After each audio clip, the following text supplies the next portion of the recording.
Hi, I'm Rob Patz. And I'm Kristen Stanton. And this is the Rob and Kristen Show.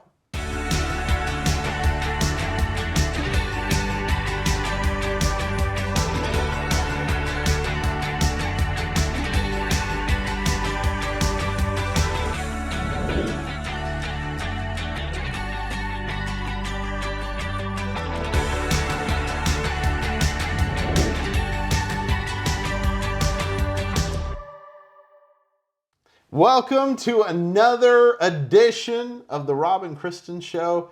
Did you know that this was episode 19 of season 2? Yes, because I'm the one who wrote it down. It's right here. It's right here on my blue cards. But we appreciate each and every one of you for watching each week with us. Thank you for inviting us into your home. I'm still trying to figure out how you've just now discovered that it's on the corner of the card, because I've been putting them there since season 1. I don't really read the cards. I know. Obvious by the funny stuff that I talk about. Oh, but you know something I do talk about every week, and I know it's there because it's right at the top of the blue card, is the great folks at MyPillow. MyPillow.com. And you can use the promo code ATV. They've got pillows, they've got sheets, they've got blankets, they've got small gas furnaces. I don't think so. They have a lot of stuff. Go to mypillow.com. They've just updated their website. Use the promo code ATV when you check out. It helps Mike and helps us to know that he's spending his money in a wise location. You know something I found out this week, and I'm super excited about this. What's that? I am an educator. Okay. I am an educator. How are you an educator? Well, thank you for asking. I'm going to teach you about 5 things we think you should know. And we're starting off, of course, you're a hockey fan. Yes, I am. And huge hockey fan. Huge hockey fan, Detroit Red Wings fan, but you remember Jaromir Jagr. Yes, I do. And if I'm saying it wrong, I'm sorry. If he's watching, hey, send us a jersey or something. It'd be super cool. Or maybe a bobblehead. No, you can't send us a bobblehead. Bad thing happened. Pittsburgh Penguins were going to give away bobbleheads. They were going to honor Jaromir Jagr. Of course, Penguins, great. Mm-hmm. And funny thing happened on the way to the bobbleheads being given out. They were stolen. Now, my question to you is, why are you going to steal 18,000 bobbleheads? That is a great question. I wondered the same thing. I mean, there's 18,000 bobbleheads. Yes. And why steal them? I mean, are they worth are they worth a lot of money on eBay? Not 18,000 of them. No. I don't get this. I just really don't. So they had ordered 18,000 of them. And instead of being able to hand out the bobbleheads, the Pittsburgh Penguins had to hand out certificates for redeeming the Jagr bobblehead at some future point. My only question is, why didn't they do it in January? Jaromir Jagr in January. No. That's all I'm going to say. I just think it's funny. I'm laughing, but it really wasn't even that funny. It is, it's funny. So I feel bad for the fans because, you know, when I look at schedules to determine like what games I go to, and I don't know, maybe you do this too. You get the schedule and you look, is there anything fun coming up? And I'm sure a lot of these diehards looked at and said, especially people like in the 90s yeah, when he was, oh yeah. Yeah. And with the Penguins dynasty in the early 90s, before the Red Wings dynasty in the late 90s. I had to get that in there. But can you imagine, you are a diehard Penguins fan and you are going to this game and you show up for this game so excited that you are going to be handed a bobblehead, and instead you are handed a voucher. Mm-hmm. Well, think about Jaromir. He was probably there. Well, he was. I think they were honoring him. Yes. I'm glad we're almost done with this story. Yes. We don't have to have the bobblehead Rob over there. Bobblehead Rob. No, but seriously, I hope that they figure out who stole them. But when they do, I hope somebody asks them, why in the world would you steal 18,000 Jaromir Jagr bobbleheads? Maybe they thought it was something else in the shipment. Well, it was in California, so it was probably the San Jose Sharks. Just, it's either that or the Kings. But why would Kings want bobbleheads? I can't imagine. Oh no. There are very few people that are going to get that joke, but that's okay. That's all I got. Might as well move on. So we're going to change geographical areas completely. Yes. So no more bobblehead jokes. Nope. Are we sure? So Costa berries. Sorry if I mispronounce the name. Somebody from Australia, please let me know how it's pronounced. But they are a berry grower, blueberries, in New South Wales in Australia. And they recently were certified by the Guinness Book of World Records as having the heaviest blueberry. It weighed in at 0.72 ounces. Now, if you're like me, you're thinking 0.72 ounces, it doesn't seem like it's like super big, but then again, you don't really know how much does a blueberry weigh. So I've never asked. Well, I had neither until I read this story and I thought, I need to know how much a blueberry weighs. Well, there was obviously an array of answers.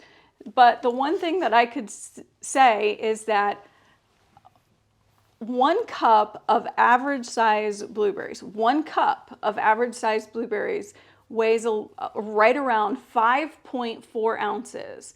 And they're estimating that it takes about 14 average sized blueberries to equal 1 ounce. I don't know how accurate that is, but that's what they're saying. So can you imagine? This blueberry was 0.72 ounces, one blueberry. They said it was the size of a ping pong ball. And I looked at this picture and it literally was like that big in the palm of this person's hand. Now they picked it in November, but they had to wait until it was certified, so they had to freeze it. It's like our fruit. It goes all into the freezer. Of our fruit goes into the freezer and it never comes out. But they are trying to figure out what it is that they're going to do with this blueberry now that it's been certified as a Guinness Book of World Records. You know who would have been good to ask? Chubby Checker. Because he had Blueberry Hill. On Blueberry Hill. Okay. Google that if you don't know. You're probably all too old, but you didn't have parents like mine that listened to all kinds of music. and this kind of interesting. Going back to Pennsylvania for our next story. A lot of cool things happening or going on with Pennsylvania. And this is interesting because a lot of people this time of year, and we talked about this, will donate to the Goodwill because you get a tax credit. Pretty smart, right? Well, recently, the folks in Pennsylvania at the Goodwill, they found this interesting mask Lego. Oh, I thought you were going to tell me a Yammer Yager bobblehead. Probably not. There's 18,000 of them, though, so I'm sure sooner or later we'll find one at a Goodwill or on eBay. But anyway, it was a Lego mask, bionic mask. Very rare. So the Goodwill didn't know this, and of course they wouldn't. I mean, how many of us study Legos? Obviously some people do. Because the rest of the story goes like this. They listed it for $14.95, which still a lot for a Lego. $14.95. For a Lego, still a lot of money. I'm not buying a Lego for $14. It was a rare one. I mean, I love Legos, but it was rare. Not that rare. I can't justify. Not for one thing. Not for one Lego. Anyway, so they start getting people that call in and go, "Hey, listen, I'll give you $1,000 for that Lego." Obviously, they figured out that this Lego was rare. In fact, actually, only about 30 of them were produced, and most of them went to production people that were involved with Lego. And so they are very rare, and it's a very interesting story. Ends up being a great thing for the Goodwill of Pennsylvania because they auctioned it off for over $18,000. Wow. Now, if I owned that Lego and I donated it, I'd say, let go of my Lego. My first thought was, I wonder if the person that donated it could prove that they donated it Yes. and be able to amend their taxes. Oh no, I'd want the thing back. I don't even want the tax credit. Hey, you know what? This is one of my favorite times of the year. It is March Madness. The madness is here. We're not talking about March Madness on this week's show. It's not March Madness.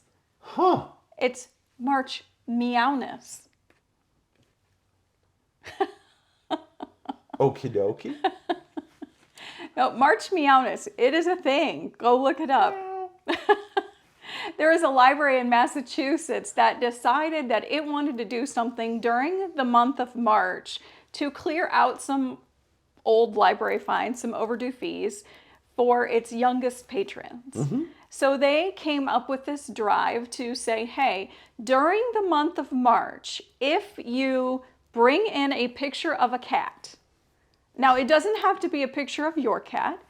It doesn't even need to be a picture of a domestic cat. It can be a picture of a tiger or a lion. Oh my. or a bear. Oh my. Well, we had to get the bear in there, didn't we? That's right. But it could be in a picture of anything, an honorary cat, which they classified as pretty much any animal. You could bring it in, or you could draw a picture of an animal and bring that in. And if as long as you brought a picture of an animal, then they were going to write off your overdue fees. And this is so cool. Okay, so in the first 5 days of March Meowness at this Massachusetts library, they cleared out over 400 accounts. Wow, that is the cat's meow. I could tell about you were thinking of something because he had his hand up here. He was trying not to laugh. Yeah, I had 3 jokes that were ready for that one, and I just came up with that one. That was the last of the 3. So, but isn't that really neat? And hats off, by the way, to the marketing team at the library for coming up with it. I think it's really cute. Plus, it makes people aware that they can get rid of their fines by doing this, and they can use the library. And Kristen and I are huge supporters of the library, public library. Kristen, one of the places, actually one of our first dates here in Defiance was at the public library. We went and sat outside, it's gorgeous, and had a picnic. So that was super cool. And of course, it was one of the few times I've actually been in a library. Well, you know, our library here in Defiance is seated on some war grounds. Yes. And so there's a lot of history to it.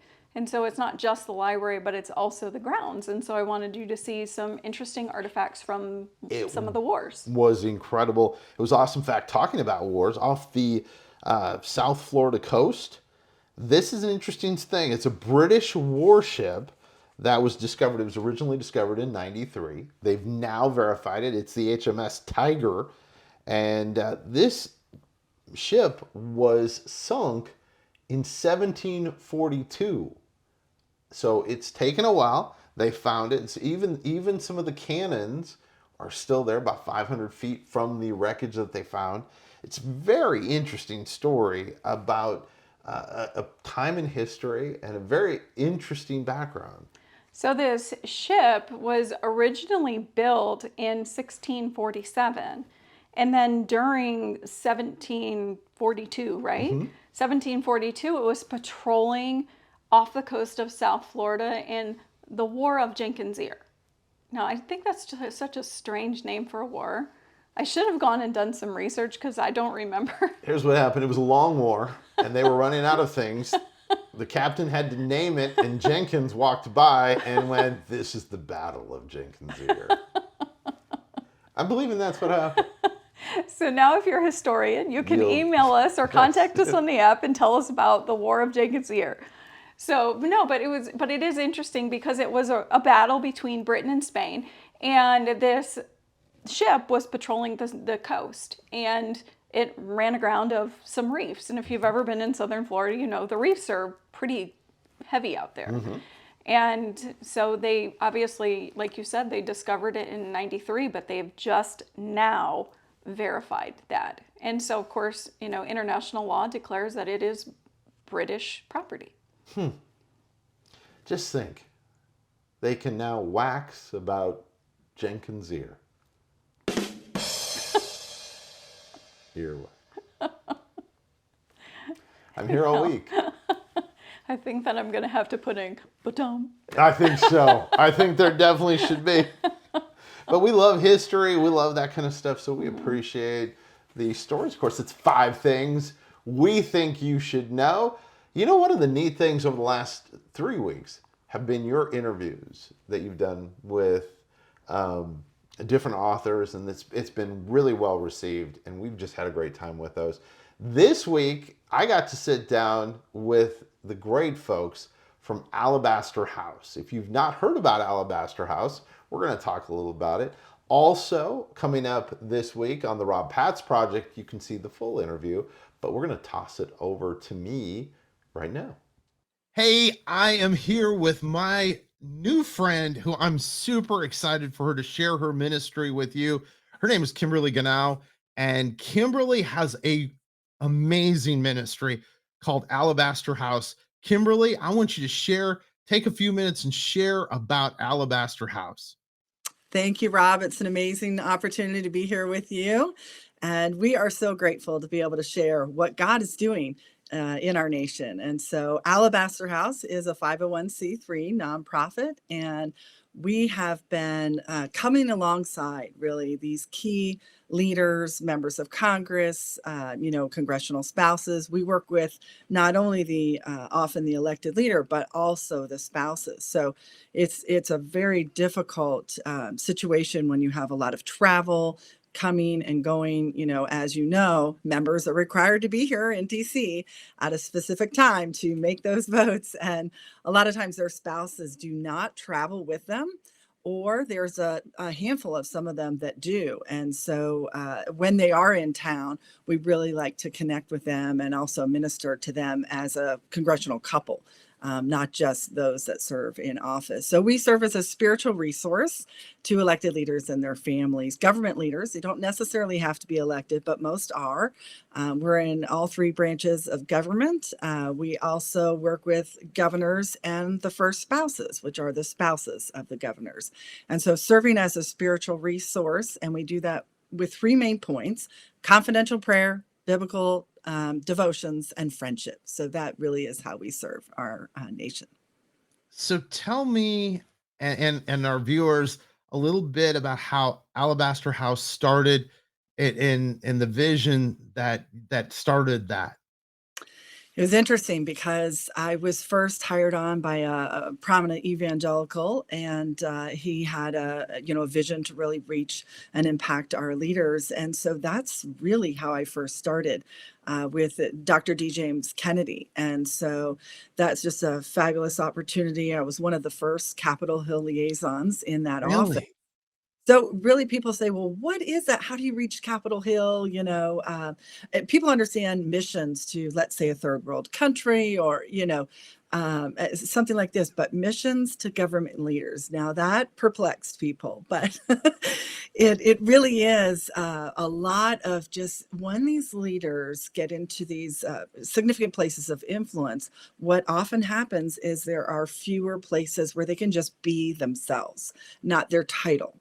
And so Alabaster House really creates these places of refuge, places of safety. And, that sounds like, what are we talking about? Are they coming after them? Are they trying to assassinate them? Well, actually, some people are, but that's not really the refuge term that I'm looking for. It's just allowing them to be who God created them to be, without a title. So often, like we had one spouse who said, when I connect with you with Alabaster House, I just get to be me. I don't, I'm not a congressman's wife. I'm just my, coming who God created her to be. And that just allows a lot of freedom and latitude.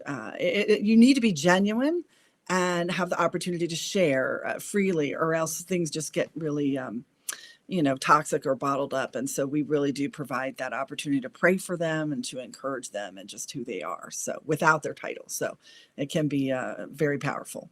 I love the fact that I watched a video and I saw one of the gentlemen, I'm not going to name who it was, but he said, it's my safe place to go. And I was like, it is so true. He said, I can't go a lot of places. And he said, when I'm around the folks from Alabaster House, I have a safe place to just be me. And I loved that. Right. And I just think that's so powerful. Tell everybody a little bit about you've had some special things over the last little bit. Tell everybody about that. Sure. We just this year, I want to say this is probably our third year in doing this, but just working with some of the governors and the first spouses. So, the first spouses, just to familiarize everyone, that's a term for the spouses of the governors. And so, I was invited to come in and lead what we were calling kind of this like a prayer fellowship. And my heart for this, any kind of group gathering, a lot of people end up doing what's normal, right? They talk about what's going on. There's a whole fellowship component. But my heart is really to allow these leaders to connect with God in the moments that we have together. And so I know if that is a part of what's happening, then that actually impacts us, on the ground level, right? So we're talking about, let's say, a governor or a spouse of a governor, or in this case, we hosted a chapel for the first spouses, and we held that actually in the U.S. Capitol, which was very powerful. It was bipartisan, and we had an opportunity just to minister to them in a real genuine way. And what is always striking is that these are real people, just like you and I. And often we put them on a pedestal and we forget that they have families, they have kids, they have needs. Like, they also struggle with things. And matter of fact, if they're actually to share that with someone, it could be, let's say, front page news. Mhm. But that's really what we're talking about, creating places where, we're operating in confidentiality, and it's a place where God can meet those needs. So we did host a chapel for them, and it was very significant. And these are often times where we like to personally pray over them. I bring a worship artist with me, and she usually ministers in song, and she's been fabulous. I like to call her my she's like my David, who would minister before Saul on the harp. She just changes the atmosphere, and it's just a real blessing to have her as Isn't well. and worship does that. It changes that moment. Such an amazing ministry. The great folks at Alabaster House. Be watching for the Rob Patz Project and the complete interview. So what are we going to talk about today? Well, we're going to go back into Romans 8:28. And I Okay. should have gotten my little chocolate chip bag out. If you remember from last week, we talked about making cookies a little bit. I remember. Did it make you want to eat cookies? It makes me want to have cookies. So Romans 8:28, I love this verse for a lot of different reasons, because it tells us, it reminds us to not just focus on one little thing in our life. Sometimes it's easy to get caught up in just the little things that go on during our lives, and we get focused on that. We get so focused on that one thing that we think, oh, God doesn't know where we're at, or we're out of the will of God, or just how in the world is God ever going to use us? Why am I here? We start thinking about all of those things because we lose sight of the fact that God is in control. And I hear a lot of people that ask this question: if God is in control, then why do these bad things happen? And that is a question that I don't know an answer to. That's a great question. And it does become really, really difficult to answer them. And in these types of situations, like this week at work, I had a client that came in that had their kid's mom just passed away, and their kids were like 10 and under 10, both of them. And you sit there and you think, why did this person go through what she went through? Why did she die, leaving the kids without a mom? And why do all of these things happen? And you might be watching and you might be saying, well, Kristen, I don't understand why I am where I am. I don't understand it. I can't figure out why God has me here. I might not know the answer to that, but I do know the answer is Romans 8:28. And it says, and we know that all things work together for good to them who love God, to them who are the called according to his purpose.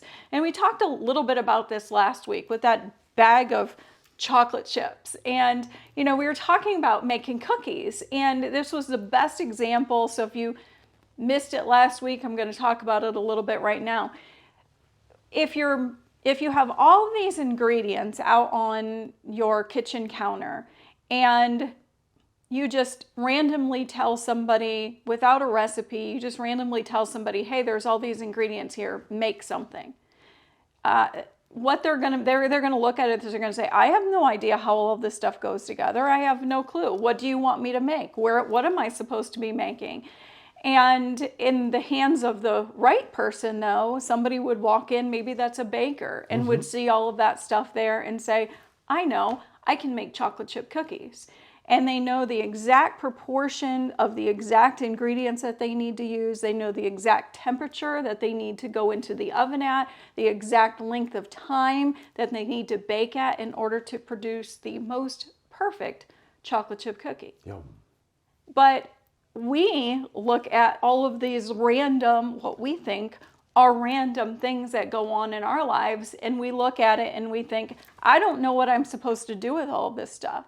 But Rob, we don't need to know what we're supposed to do with all of this stuff, because in our hands, they look like just a bunch of stuff, just a bunch of incidents that don't go together, a bunch of things where we're maybe walking up a mountain or in a desert or just in dry spells in our lives, and we don't really understand why we're going through these things. But in the hands of our Maker, our Creator, He says, you don't need to worry about that. The only thing you need to worry about is trusting me. And that's really where this comes in. And it says, we know. We know. You might not know why you're in the place that you're in. You might not know why you have to go through those things. But we know this. It says, we know, so we have a certainty that all things work together for the good. And all. There's no other word. Not just some? No, all. What does all mean? All. Okay. Is that Greek? Yes. Greek. The word all in the Greek actually Yes, means all, and yes. that's it. Yes. My past used to say all means all, and that's all means. Yep. So, but it's the truth. You know, all things that we have are working together for the good, for everything, and it's according to God's purpose. And that's what we often forget. And I think one of the best Bible stories that demonstrate this is the story of Joseph. And Joseph, you know, he was the favored son. And his brothers got jealous. And so his brothers thought, well, we're just going to get rid of him. So they didn't want to kill him. So they threw him in a pit. They sold him into slavery. I'm sure they had a guilty conscience, but then they had to live with that. But they didn't need to worry about it. Joseph could have been thinking, why me? Yep. Why did this happen? What did I do? And then he found favor. And then he lost favor, and he was in prison. And then he found favor again, and pretty soon he was in charge of everything in the land, and he saved his brother's family, his brothers and their families. And he said that God put him in this position. And Joseph knew what we all need to understand is that God puts us in the places that He wants us to be because He has a plan that's greater than anything that you could ever think or imagine. Isn't that awesome? Hey, listen, we want to encourage you. Go out and live an abundant life.